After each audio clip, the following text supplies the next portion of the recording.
රැල්ෆ් ස්ට්‍රෝස්ගේ කාමරංක 13 පරිවර්තනය චන්දන මින්ඩිස්.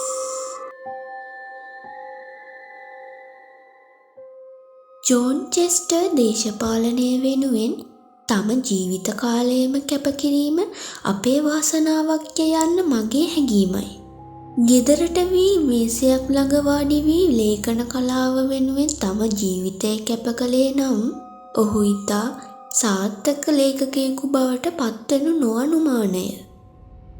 එසේනම් ඔහු ලියූ කෘති උණු කැවුම්ෙන් විකිණී යන බවට කිසිම සැකයක් නැත.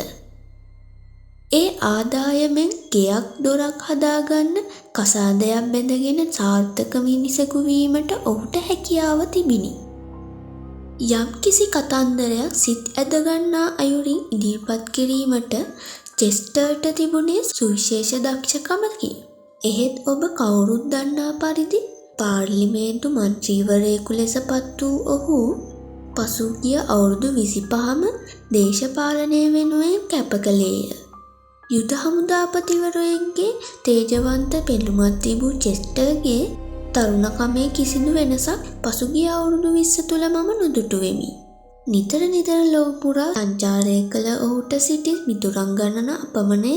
ඉතා ඉහළ පෙළේ පුද්ගලයින් ආශ්‍රය කළ ඔහු ඔවුන්ගේ පෞද්ගලික තොරතුරු පවා දැන සිටියේය. සති 2කට පමණ පෙර මම ජෝන් චෙස්ටර් හමුවීම සඳහා පාර්ලිමේන්තුවට ගියෙමි. අපි දෙදෙනා පාර්ලිමේන්තු ආපනශාලාවේ ආහාර ගනිමින් සිටියෙමු. ලෝකයේ පුරා ප්‍රසිද්ධියට පත් වූ අපේ හිටපු අගමැතිවරයෙක් නුදුරු මේසයක ආහාර ගනිමින් සිටියේය. කවදටත් දොඩමළු චෙස්ටර් වෙතින් ඒ වෙලාවේ දක්නට ලැබුණේ දැඩි නිහඬතාවයකි. ඔහුට ඇති වී තිබූ ප්‍රශ්නය කුමක්දැයි මම කල්පනා කළෙමි. හිටපු අගමැතිතුමා කෑම කා අවසන් කොට පිට වී ගියේය. ජෝන් චෙස්ටර් තම සුපුරුදු සිනාව පා සැහැල්ලු සිතින් කතාව පටන් ගත්තේ විටයි. මුළු එංගලන්තයේම ඉන්න දක්ෂතම පුද්ගලයා. ඔහු පැවසුවේ හිස් වූ අසුන දෙසට අත දිගු කරමිනි. මටත් ඒ බව අහන්න ලැබිලා තියෙනවා. මම කීවෙමි. ෆ්‍රැන්ක්හැම් ගැටලුව විසඳීමට එක් වූ එකම පුද්ගලයා ඔහුයි. එක් ක්ෂණිකයකින් ඔහු තීරණය කළා වෙන්න ඇත්තේ මේකයි කියලා. ඔහු අපට නොපෙන්නුවාට භාග වෙලාවට ඔහු අපට වඩා අභ්‍යන්තර කාරණා ගැන දැනගෙන හිටියද මම දන්නේ නැහැ. ඒ වුණත් හරිම දක්ෂයෙක්. ඔබ කියන්නේ ඔහු අගමැති වෙලා ඉන්න කාලේ සිදුවුණු දෙයක් ගැනද? මම ඔය කතාව අහලා නැහැ. ඔබ මගේ කුතුහලය අවුස්සනවා. ඔබ එහෙනම් ෆ්‍රැන්ක්හැම් කතාව අහලා නැහැ? පුදුමයි. ඔව් එක අතකින් ඒක පුදුමයක් නෑ. මේ දේශපාලන කරළියේ කොයි තරම් දේවල් රටවැසියන්ට එලි කරන්න නැතුව යට ගහන්න අපට සිදු වෙනවද? අනික දැන් ඕක වෙලා අවුරුදු 30ක් විතර ගත වුණානේ. මන්ත්‍රීතුමා පැවසුවේ වයින් වීදුරුව හිස් කරමිනි. මම මගේ කෑම වේලාව අවසන් කොට ඔහුගේ කතාවට සවන් දීමට සූදානම් වීමි. ෆ්‍රැන්ක්හැම් ආර්යාව ඉතාම ලස්සන වැන්දපු කාන්තාවක්. ඇයට තිබුණු ලොකුම ආශාව තමයි ලෝකය පුරා සංචාරය කිරීම. ඒකත් මේ අපි හැමෝම යන එන තැන්වල නෙමෙයි. ඇය ආශාවක් දක්වුවේ අප කවුරුත් නොගිය තැන්වලට යාමයි. ඇය සතුව තිබුණා මහා ධන සම්භාරයක්. ඇය එක් මහද්වීපයක ඉඳලා තවත් මහද්වීපයකට ගමන් කළේ අපි එක් සමාජ ශාලාවකින් තවත් එකකට යනවා වගේ සැහැල්ලුවෙන් කැමැත්තෙන්. හැබැයි එය කවදාවත් සේවිකාවක් නම් රැගෙන ගියේ නැහැ. ෆ්‍රැන්ක්හැම් ආර්යාව කොහේ ගියත් ඇයත් එක්ක ගියේ ඇගේ දියණිය එලිසබෙත් පමණයි. මට හිතන හැටියට සේවිකාවගේ වැඩවලින් කොටසක් කරන්න වෙන්න ඇත්තේ දුවට. මට මතකයි මේ දෙන්නා මට මුලින්ම හමු වුණේ ඉතාලියේ ෆ්ලෝරන්ස් වලදී. එතකොට එලිසබෙත් ෆ්‍රැන්ක්හැම් මෙනවියට වයස අවුරුදු 20ක් විතර ඇති. ආර්යාවට අවුරුදු 40ක් හෝ ඊට ටිකක් වැඩි වෙන්න ඇති. නමුත් ආර්යාවගේ පෙනුම නම් ගේ දුවට වඩා හුඟක් වයස්ගත බවක් පෙනුනේ නැහැ. එදා අය ඉතාලි කුමාරයෙක් වෙනුවෙන් භෝජන සංග්‍රහයක් පවත්වමිනුයි හිටියේ. මං හිතන්නේ ඔහුව ඇගේ බෑන කරගන්න උත්සාහයක් දරමිනුයි ඇය හිටියේ. මං ඒ ගැන වැඩිපුර විස්තර අහන්න ගියේ නැහැ. නමුත් ආර්යාව එදා මට ආරාධනයක් කළා. එංගලන්තයට ආපහු ගියාට පස්සේ ඇගේ මන්දිරයට ඇවිත් ඇයව හමු වෙන්න කියලා. එහෙම හමු වෙන්න පොරොන්දු වෙලා මං ඔවුන්ගෙන් සමුගත්තා. නමුත් ඒ පොරොන්දුව ඉෂ්ට කරන්න මට ඉඩක් ලැබුණේ නැහැ. මේක සිදු වුණේ 1900 අවුරුද්දේදී. ඔබට මතකත් ඇති. අලුත් ශතවර්ෂය උදා වීම නිමිත්තෙන් පැරිසියේ තිබුණ මහා විශාල ප්‍රදර්ශනයක් හා සැලකිලියක්. මේකට දීලා තිබුණු නම ලෝක වෙළඳ ප්‍රදර්ශනය. මේ වෙළඳ ප්‍රදර්ශනයට සම්බන්ධ කර තවත් උත්සව ගණනාවක්ද සංවිධානය කර තිබුණා. කුබර්ටීන් සාමිගේ සුප්‍රසිද්ධ පැරිස් ඔලිම්පික් උළෙලත් එයින් එකක් පමණයි. මේ නොයෙක් උත්සව නිසා යුරෝපයේ සෑම රටක්ම වගේ ඇමරිකා එක්සත් ජනපදයෙන් හා කැනඩාවෙන් අති විශාල ජනකායක් පැරිසියට එක්රැස් වෙලා හිටියා. මේ දවස්වල ෆ්‍රැන්ක්හම් ආර්යාව හා ඇගේ දුව රුසියාවේ ඉතා දීර්ඝ සංචාරයක යෙදිලයි සිටියේ. රුසියාවේ සංචාරය අවසන් කළ ඔවුන් තුර්කියේ සංචාරයක යෙදිලා සතියක් කොන්ස්ටන්ටිනෝපල් නගරයේ නැවතී හිටියා. ඔවුන්ගේ බලාපොරොන්තුව තිබුණේ ඊළඟට ජෝර්දානය, ඉරාකය හා ජෙරුසලමේ සංචාරයක යෙදෙන්නයි. නමුත් හිතාගන්න අපහසු හේතුවක් නිසා ආර්යාව ඒ මැද පෙරදිග ගමන හදිසියේ අවලංගු කළා. එක්වරම ඇයට හිතිලා තිබුණා ලන්ඩනයේ ඇගේ මන්දිරය අලුත්ම බුමුතුරුණු වලින් සරසන්න.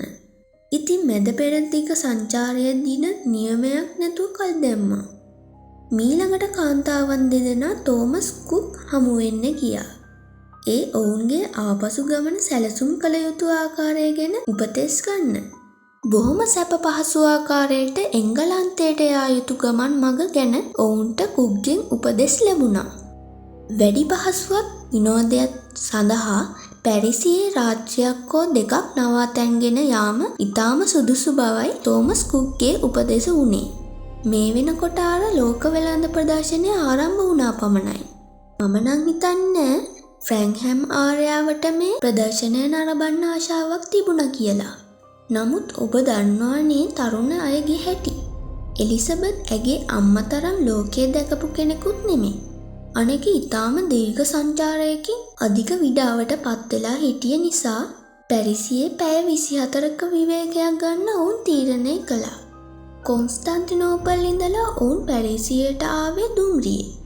දින 3ක් තිස්සේ නොකඩවා දුම්රියෙන් ගමන් කළ ඔවුන් පැරිසියේදී දුම්රියෙන් බැස්සේ එදා රාත්‍රී 8ට.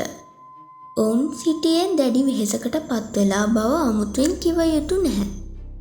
දුම්රියේදීම ඔවුන් රෑ කෑම අරගෙන සිටි නිසා දැන් උවමනා වෙලා තිබුණේ රාත්‍රිය ගත කරන්න කොහේ හරි සුව පහසු හෝටලයකට යන්නයි. දුම්රිය පොලේ පෝටර්වරයෙක් ඔවුන්ගේ ගමන් බඩු එකතු කරලා අශ්ව කරත්තයකට පැටෙව්වා. මේ ගමන් බඩු උනේ ලොකු ට්‍රංක පෙට්ටි 3ක් සහ හම්වලින් සෑදූ විශාල කොළපාට ගමන් මල්ලක්. දුම්රිය පෝටර්වරයා ගමන් බඩු ඔක්කොම කරත්තයේ වහල උඩට පැටෙව්වා. නමුත් අශ්ව කරත්තය පිට වෙන්න පෙර එහි රියදුරාට තේරුණා වහල උඩ පැටවූ බඩු ප්‍රමාණයේ බර හුඟක් වැඩි බව. එයින් ඔවුන්ගේ රියේ වහල කඩා වැටේවියයි සිතූ රියදුරා කොළපාට ගමන් මල්ල පහලට ගත්තා. අරගෙන එය රිය ඇතුළට දමා ගත්තා. ඔවුන්ගේ රියදුරු අසුන ළඟ කකුල් තබා ගන්න තියෙන ඉඩේ ගමන් මල්ල අපහසුවෙන් තබා ගත්තා. මං ඔබට කලින් කිව්වා වගේ පැරිස් නගරයට සංක්‍රමණය වුණු අතිවිශාල ජනකාය නගරේ පුරා සෑම තරාතිරමකම හෝටල් හා නවාතැන් පොළවල ලැබුම් ගෙනයි හිටියේ. ඉඩක් ලබා ගැනීමට යන්තම් හෝ හැකියාවක් ඇතැයි සිතූ හෝටලයට රියදුරා අශ්ව කරත්තය පදවාගෙන ගියා. ඒක සුපෝකභෝගී හෝටලයක්. කාන්තාවන් දෙදෙනා ඔවුන්ට නවතැන් සඳහා ජාබද කාමර දෙකක් කළමනාකරුගෙන් ඉල්ලා හිටියා. බොහොම ආචාරශීලී හෝටල් කළමනාකරු ඔවුන්ගේ ඉල්ලීම ප්‍රතික්ෂේප කළා. ආර්යාවනී, බලාපොරොත්තු නැති විදියට අද මේ හෝටලේ සම්පූර්ණයෙන්ම පිරුණා.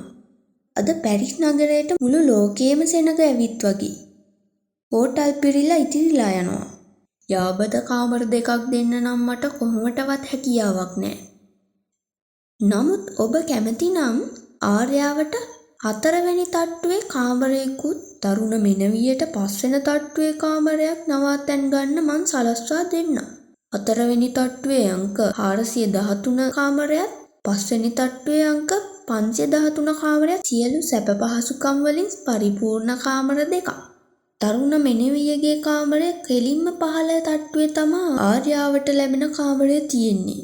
කළමනාකාරයා මේ උදව්වවත් කරන්න පෙළඹුණේ කාන්තාවත් දෙදෙනාගේ රෝමත් ධනවත් වංශවත් බව නිසාය යන්න මව හා දුව තේරුම් ගත්තා. වෙන කරන්න දෙයක් නොමැති නිසා ඔවුන් මේ වැඩපිළිවෙලට එකග වී හෝටලේ අමුත්තන්ගේ ලේඛනයේ අත්සන් කළා.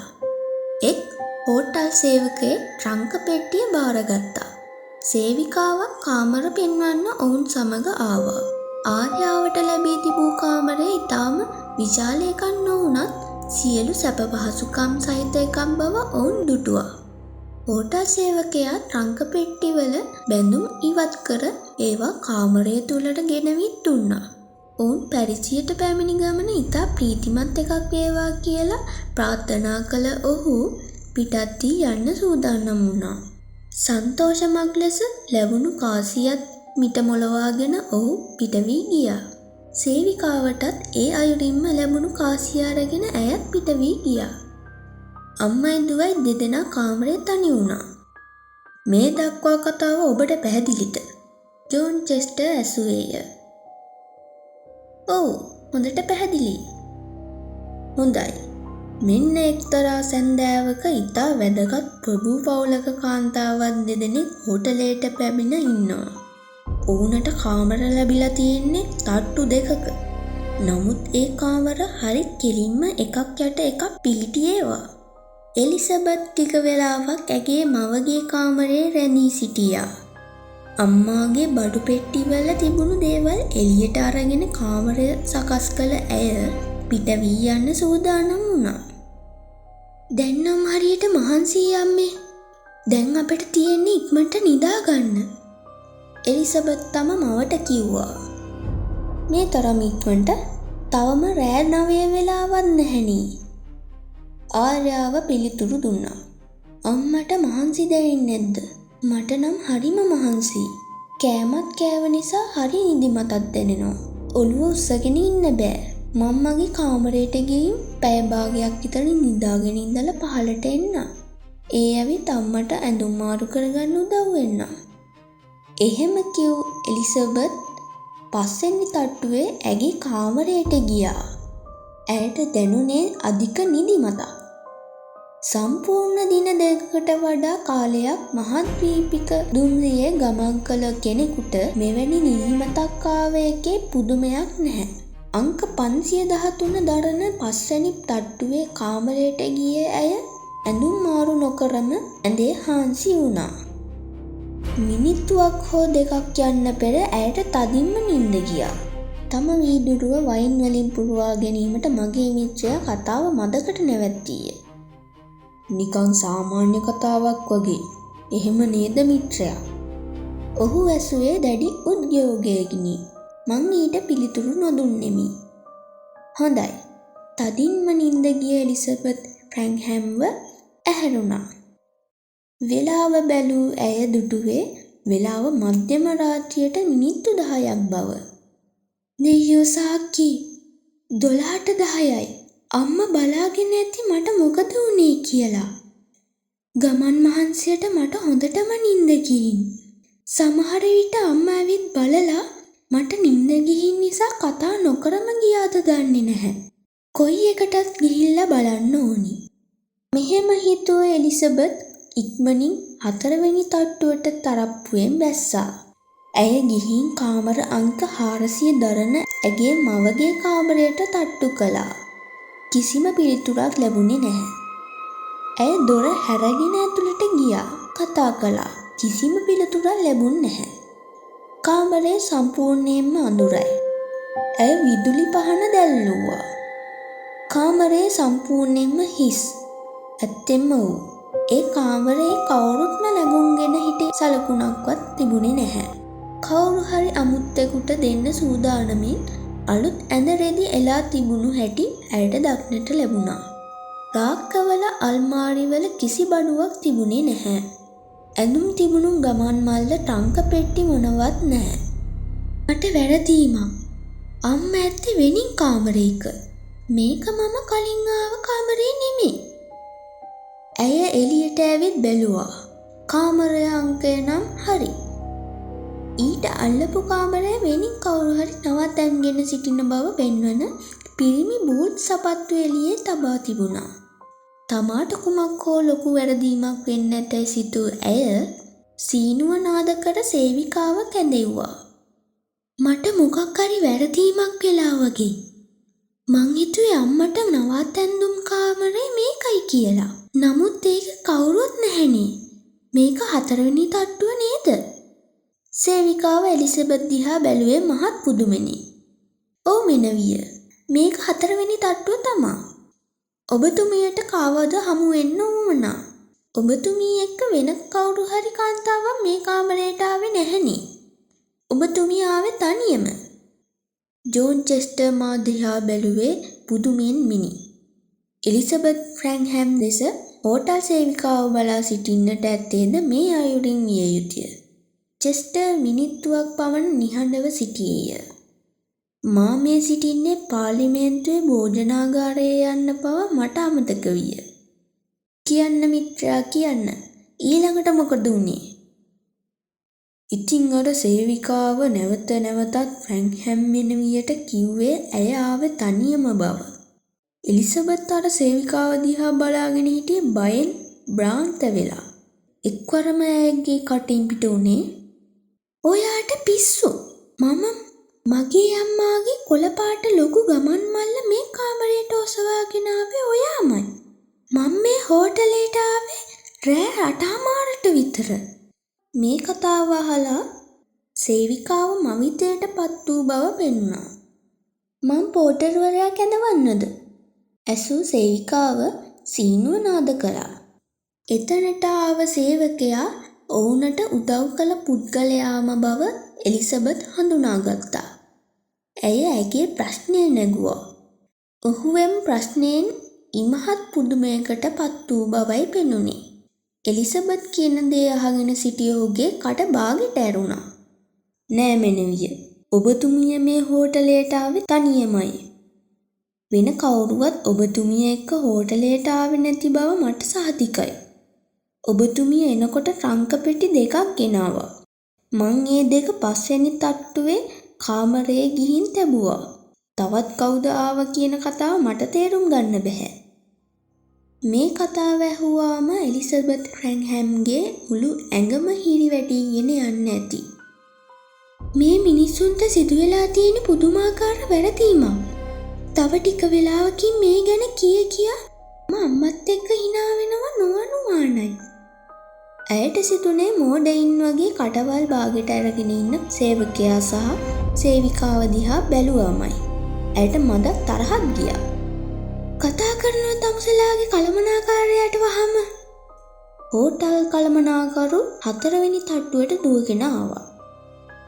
ඔහු සමාව අයදමින් ආවේ හෝටලයේ අඩුපාඩු ගැන. "මොකද ෆ්‍රැන්ක්හැම් මෙනවිය, කාමරේ සැප පහසුකම් හොඳ නැද්ද? මොනවද ඒ වෙනුවෙන් මගෙන් කරන්න ඕනි?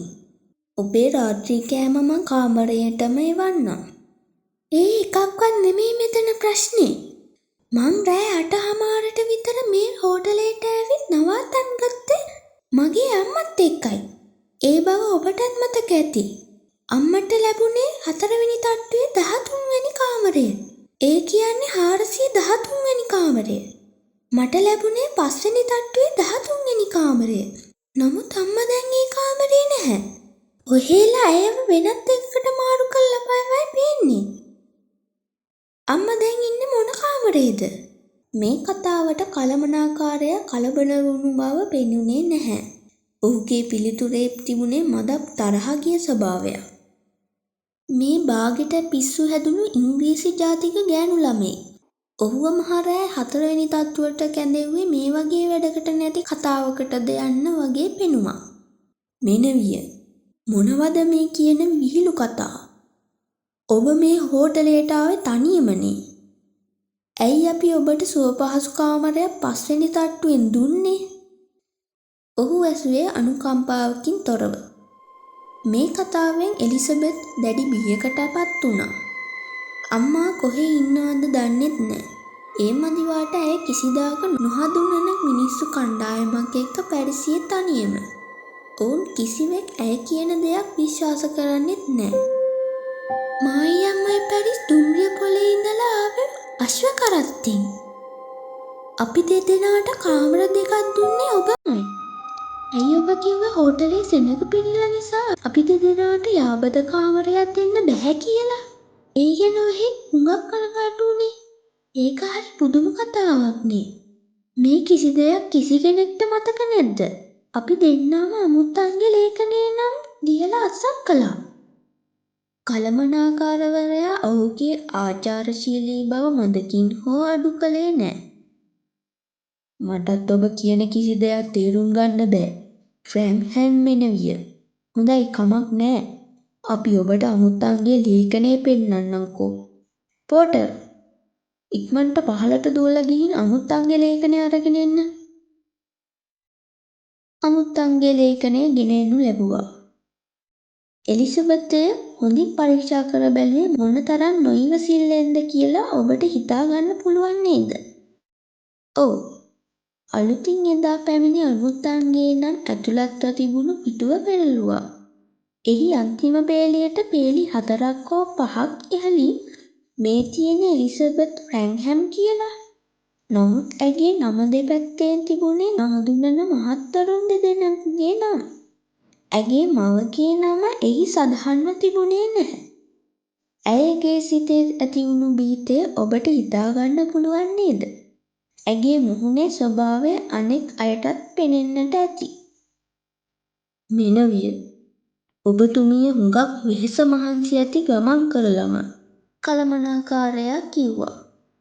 ඒ වුණාට මගේ අම්මා මොකක්ද මේකේ තේරුම? මට මේ කිසි දෙයක් තේරුම් ගන්න බෑ. ඇය හඬා වැළපෙන්න පටන් ගත්තා. මේ හෝටලේ වෛද්‍යවරයෙක් ඉන්නවා. ඔබතුමියට උවමනා නම් අපට ඔහුව කැඳවන්න පුළුවනි. කළමනාකාරයා කිව්වා. මොනවා? තමුසෙලා හිතන්නේ මං ලෙඩින් කියලාද? මට පිස්සු හැදීගෙන එනවා කියලාද? මට එහෙම කිසි අමාරුවක් නැහැ. අපි මුළු හෝටලයම සෝදිසි කරලා බලන්න ඕන. සමහර විට මගේ අම්මට ඇගේ පරණ මිතුරියක් හමුනාද දන්නේ නැහැ. සමහර විට ඇය විසිත්ත කාමරයක ඉන්නවද දන්නෙත් නැහැ. මගේ මුළු ඇඟම වෙවුලනවා. මට උදව් කරන්න. එලිසබෙත් ඉල්ලා සිටියා. ඔවුන් මුළු හෝටලයම සෝදිසි කරලා බැලුවා. නමුත් ෆ්‍රැන්ක්හම් ආර්යාව නම් හමු වුණේ නැහැ. මේ සිදුවීම නිසා එලිසබෙත්ට බාගෙට පිස්සු හැදුනා කිව්වොත් නිවැරදියි. ඇය හඬා වැළපෙමින් මහා ශබ්දයෙන් යම් යම් දේ කියා කෑගසන්න පටන් ගත්තා. ඇයව සංසුන් කරන්න කළමනාකරු පුළුවන් තරම් උත්සාහ දැරුවා. නමුත් එය සාර්ථක වුණේ නැහැ. හොඳයි. ෆ්‍රැන්ක්හම් මෙනවිය. ඔබ අපි කියන දේ විශ්වාස කරන්නේ නැහැනේ. ඔබව මේ හෝටලයට රැගෙන ආ අශ්ව කරත්තරිය දුරා මම මෙහෙට කැඳවන්නම්. ඔහුව මේ වෙලාවේ අල්ලගන්න ලැබෙයිද කියලා නම් මට ඒ හැටි විශ්වාසයක් නැහැ. ඇයගේ බලවත් ඉල්ලීම නිසා අශ්ව කරත්තරිය දුරා හොයාගෙන එන්න හෝටල් සේවකයා යවුවා. අශ්ව කරත්තරිය දුරා ඒ වෙනකොටත් තම රාජකාරිය අවසන් කර හිටියේ නැහැ. තවත් දුම්රියක් ගෙනතුරු ඔහු පැරිස් දුම්රිය පොලේ බලාගෙනයි හිටියේ. රාත්‍රී 2ට ඔහු මේ හෝටලයට ආවේ හිස් මැසුමක් අතේ තියන්. ඒ රියදුරාමද? මම ඇසීමි. ඔව්, ඒ රියදුරාමයි. එලිසබෙත්ට හැකි වුණා බොහොම පහසුවෙන් ඔහුව හඳුනා ගන්න. චෙස්ටර් කීවා. ඔහෙට මතකද මාව? ඇය ඇසුවා. ඇයි නෝනා මට ඔබ හොඳට මතකයි. අර 8යි 10ට පැරිසියට ළඟා වුණු මහද්වීපික දුම්රියනේ ඔබ ආවේ. මං තමයි ඔබව මේ හෝටලේට කැඳවාගෙන ආවේ. බඩු දාපු ට්‍රංක පෙට්ටි දෙකක් තිබුණා. ඔහු කිව්වා. නෑ ඇයි මගේ අම්මත් හිටියේ මාත් එක්ක. ට්‍රංක පෙට්ටි 3යි. කොළපාට ලොකු ගමන් මල්ලයි. අශ්වරථ රියදුර ඇය දිහා බලාගෙන හිටියා. මේ කිසි දෙයක් විශ්වාස කිරීමට බැරුව පුදුමයෙන් වගේ. තමුසෙට ඒත් මතක නැද්ද? දුම්රිය පොලෙන් පිට වෙලා එන්න කලින් වහලට බර වැඩි කියලා උහේ වහල උඩ පටවපු ගමන් මල්ල පහලට ගත්ත මතක නැද්ද? ඊළඟට ඒ කොළපාට ගමන් මල්ල අශ්ව කරත්තය ඇතුලේ ඔහේගේ කකුල් තියෙන තැනින් දමා ගත්තේ. ඒකෙන් තමුසෙට මතක තියෙන්න ඕනි. ඒක කොහොමදවත් අමතක වෙන්න විදියක් නෑ. ඇය කිව්වේ හිතේ දැඩි වේදනාවෙන්. නමුත් කුලී රත රියදුරා මේ කතාවෙන් විමතියකට පත් වෙලයි හිටියේ. කොළපාට ගමන් මල්ලා එහෙම එකක් තිබුණ නැහැනේ. මට මහත්මිය හොඳට මතකයි. ඔබ දුම්රිය පොලෙන් එළියට ආවේ තනියම. ඒ නිසා මට නිකමට හිතුණා එක්ක මේ ඉංග්‍රීසි ජාතික නැත්තම් ඇමරිකානු කාන්තාවක් කියලා. වෙන රටවල කාන්තාවෝ මේ රෑ ජාමේ ඔහොම දුම්රියෙන් තනියම එන්නේ නැහැ.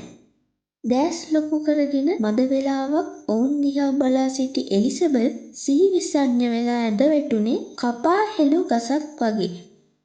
ඇයව ඇඳක තබලා ප්‍රතිකාර කරද්දී යන්තමින් සිහිය ආවා. නමුත් ඇය සිටියේ රෝගී තත්වයක. ඔවුන් පොරොන්දු වුණා ඇයගේ ඥාති මිත්‍රාදීන්ට වහාම විදුලි පුවත්පතක් යවන්න. පසුවදා උදෑසනම ඇය එංගලන්තය කරා එවනු ලැබුවා. චාරින් ක්‍රොස්වලදී ඇය වගේම ඉමහත් පුදුමයට පත්වෙලා හිටි පවුලේ හිතවතුන් විසින් එලිසබෙත් ෆ්‍රැන්ක්හැම්ව පිළිගනු ලැබුවා. එදා රාත්‍රී ඇයගේ රෝගය අසාධ්‍ය තත්ත්වයට පත් වුණා. මොළයේ උණ කියලයි වෛද්‍යවරු කිව්වේ.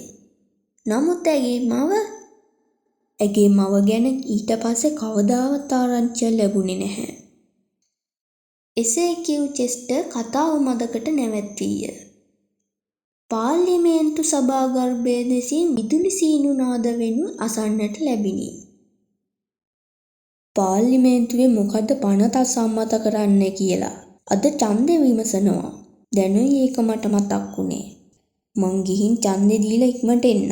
මිනිත්තු 10කින් මට ආපසු එන්න හැකි වේවි. අපේ හිටපු අගමැතිතුමාට මේ ගැටලුව විසඳන්න ගත වුණේ තප්පර 10යි. ඔබට ඒ වගේ 60 ගුණයක් කාලයක් ලැබෙනවා. මං ආපසු එනකොට ගැටලුව විසඳලා තියන්න. හිස් වයින් වීදුරුව පිරෙන්න වයින්වත් කොට එය එක හුස්මට ගිල දැමු ජෝන් චෙස්ටර් මුහුණකට පිසදමින් සභා ගැබ දෙසට දිව්වේය. රහස් පරීක්ෂකයෝ ගැටලු විසඳීමට නොයෙක් ක්‍රම අනුගමනය කරති. මා අසා ඇති එවැනි ක්‍රම යොදමින් ගැටලුව විසඳීමට මම උත්සාහ කර බැලුවෙමි. එක්ක ෆ්‍රැන්ක්හැම් මාරයාව පැරිසියට ආවා. නැත්තම් ආවේ නැහැ. චෙස්ටර් පැහැදිලිවම කිව්වා ඇය ආ බව. නමුත් ඇයට මොකද වුනේ? දිගින් දිගටම කල්පනා කළ මට කිසිවක් සිතා ගැනීමට නොහැකි විය. නියමිත කාලය අවසානයේදී මගේ මිත්‍රයා ආපසු පැමිණියේය. කෝප පෙහෙලිකාව විසඳුවද? නෑ. මට කිසි දෙයක් හිතා ගන්න බෑ. හොඳයි. කමන්නේ. අපි එළියට යමු.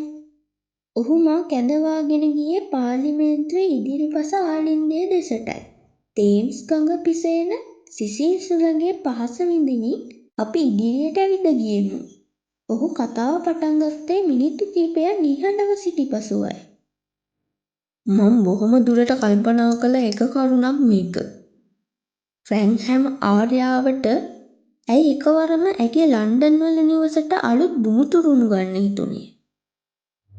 ඒක ඇය කෙතු බොරුවක් නිදහසට කාරණයක්. තමන් කලින් සූදානම් කළ වැඩපිළිවෙලේ ලොකු වෙනසක් කරනකොට බොරු නිදහසට කරුණක් දීලා ඇත්ත සංගවන එක ගැහැණු ජාතියේ සිරිතක්මයි. ආර්යාවත් මෙතනදි කළේ ඒක. මැද පෙරදිග සංචාරය සඳහා යන්න සිටි ඇය ඒක අන්තිම මොහොතේදී අවලංගු කළේ ඇයි? ඒ ඇගේ ශරීරයට දැනුණු යම්කිසි බරපතල රෝගී තත්ත්වයක් නිසා වෙන්න පුළුවනි. එහෙම විය යුතුයි. ඊට පස්සේ කාරණා පැහැදිලි කිරීම තරමක් පහසු වෙන බව කියන්න පුළුවනි. එදා හැන්දෑවේ කාන්තාවන් දෙදෙනාම පැරිසියේ එම හෝටලයට ආවා. ඒ ගැන කිසිම සැකයක් නැහැ. ආර්යාවට ලැබුණේ 4 වෙනි තට්ටුවේ කාමර අංක 13 තමයි. ඒ කාමරේම තමයි හිස් වෙලා තියෙන හැටි අසුවැද්ගේ දුවට දක්නට ලැබුණේ. රෑ 8:30 වෙද්දි හෝටලයට ආර්යාව රෑ 12 වෙද්දි මේ කාමරේවත් හෝටලේ කොහෙවත් හිටියේ නැහැ. මේ කාලය තුල එක්ක ඇය කොහේ හරි ගියා. නැත්තම් කවුරු හරි ඇයව පිටතට අරගෙන ගියා. අම්මා කාමරේ ඉදිද්දි එලිසබෙත් 5 වෙනි තට්ටුවේ ඇගේ කාමරයට ගියා.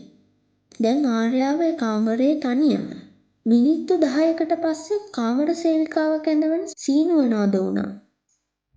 ආර්යාවගේ කාමරයට දුව ඇය දක්නට ලැබුණු දෙයින් දැඩි භීතියකටපත් වුණා. ආර්යාව කාමරේ මැද බිම ඇද වැටී සිටියා. ඇය කතා කළේවත් සිරුරේ කිසිම සැලවීමක් දක්නට ලැබුණේ නැහැ. සේවිකාව සීනුව නාද කර වහාම සේවකයාව කැඳෙව්වා. ඔහු හෝටලේ කළමනාකරුවා කැඳවාගෙන ආවා. ඔහු හෝටලේ වෛද්‍යවරයා කැඳෙව්වා. ආර්යාව පරීක්ෂා කර බැලූ වෛද්‍යවරයා ඇය මියගොස් ඇතැයි බව තීරණය කළා. ඇය මිය ගිහින් හදිසි මරණයක්. එතරම් වයස්ගත නොවුණු කාන්තාවක් විශාල සුඛෝපභෝගී හෝටලයක කාමරයක් තුල මිය යාම මොන කාලෙක වුණත් ඉතාම අප්‍රසන්න සිදුවීමක්.